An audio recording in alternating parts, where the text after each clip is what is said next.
Um carro como este pesa 2.000 quilos. É preciso ter muito cuidado quando se usa esta máquina porque o custo de utilização aumentou. Por isso, evitamos usar demasiado esta ferramenta. A crise energética continua a afetar as economias, as empresas e os consumidores europeus. Estamos em Roma para conhecer algumas das medidas implementadas pela União Europeia para ajudar a aliviar parte do fardo.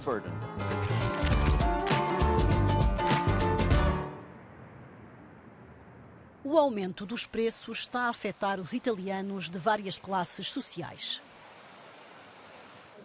O custo de vida tem aumentado, especialmente a alimentação. As contas, sobretudo a eletricidade, subiram em flecha. É muito difícil pagar as despesas de uma família. A taxa de inflação anual da zona euro disparou para os 8,5%. Em Itália, a inflação é de 10,9%.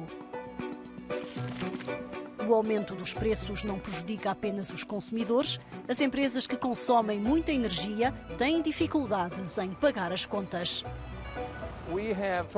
Temos 250 empregados nas nossas duas fábricas. Produzimos 20 milhões de quilos de queijo, diferentes formas e especialidades. Em 2022, a fatura de energia da empresa foi 3 vezes superior à do ano anterior. Embora os investimentos em biogás e painéis solares tenham conseguido reduzir os custos, a situação continua a ser difícil.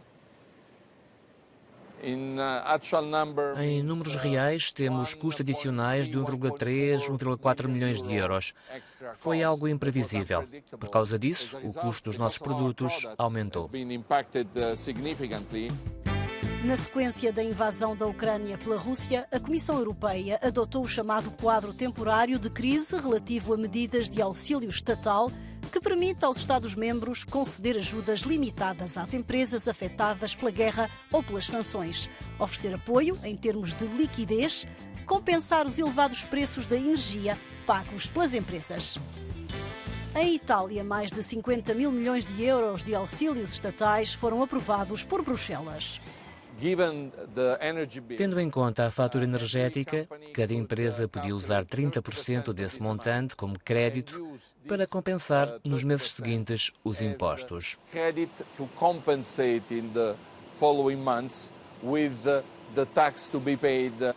Este mecanismo, infelizmente, não funcionou muito bem no curto prazo em termos de tesouraria. Um sentimento partilhado pelo gerente de uma oficina de reparação automóvel em Roma, que também beneficiou de um crédito fiscal. Mauro Savoia afirma que as contas de energia duplicaram num ano e que é preciso fazer mais para ajudar as pequenas empresas. Não houve qualquer tipo de alívio financeiro.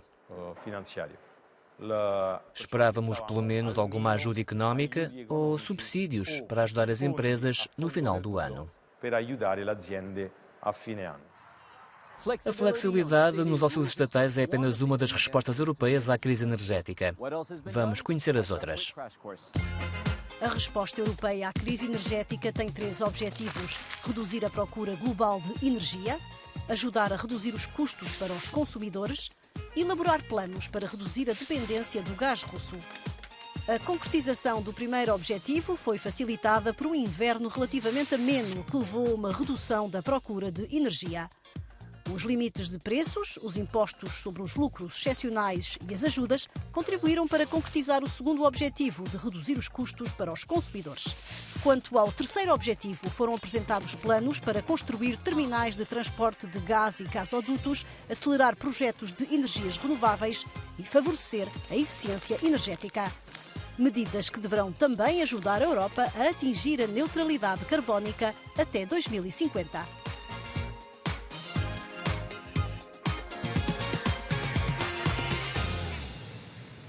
A guerra na Ucrânia pôs a nu a elevada dependência energética da União Europeia.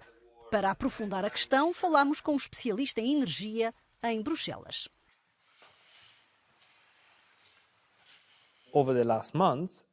Nos últimos meses, os preços de energia têm vindo a diminuir fortemente em toda a Europa.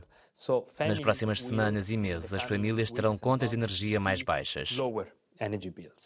No entanto, essas contas de energia vão continuar a ser 2 a 3 vezes mais altas do que no passado. A Europa criou o quadro temporário de crise para tentar lidar com a crise energética. Será que é suficiente? Há quem diga que essas medidas podem levar a uma distorção do mercado. Em tempos de crise, uma das respostas típicas da Europa é flexibilizar um pouco as regras dos auxílios estatais. O problema é que, quando se dilui as políticas da concorrência na Europa, as regras dos auxílios estatais, por exemplo, quem mais beneficia são os 2 maiores países, a Alemanha e a França. São os únicos, nomeadamente a Alemanha, que têm o espaço fiscal e o dinheiro disponível para gastar nos subsídios às empresas, mais do que outros países. Em 2022, 80% da ajuda estatal foi atribuída por 2 países, a Alemanha e a França.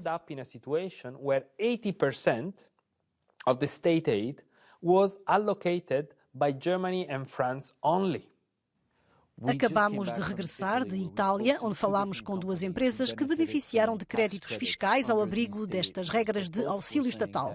Mas ambas dizem que isso não é suficiente. Como garantir que as empresas obtêm de facto a ajuda de que precisam? Houve uma mistura de intervenção com o crédito fiscal e houve também a redução do IVA.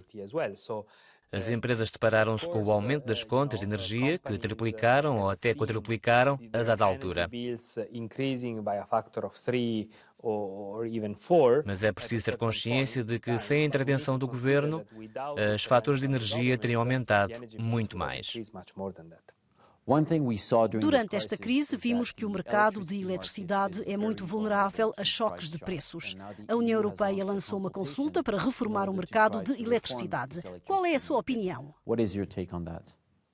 Não devemos pensar que essa reforma vai solucionar a crise energética. O que suscitou a crise energética foi o desajuste entre a procura e a oferta de gás natural, nomeadamente depois da Rússia ter usado energia como arma. Por isso, a única forma de a Europa sair desta crise, nos próximos meses, de uma forma sustentável, é corrigir esse desequilíbrio.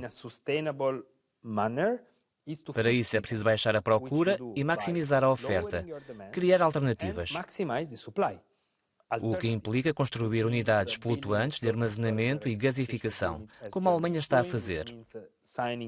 Implica assinar novos acordos de gás com fornecedores, promover a energia solar para deixar de precisar de gás para produzir eletricidade e promover a instalação de bombas de calor nas casas para deixar de precisar de caldeiras a gás. São as únicas soluções estruturais.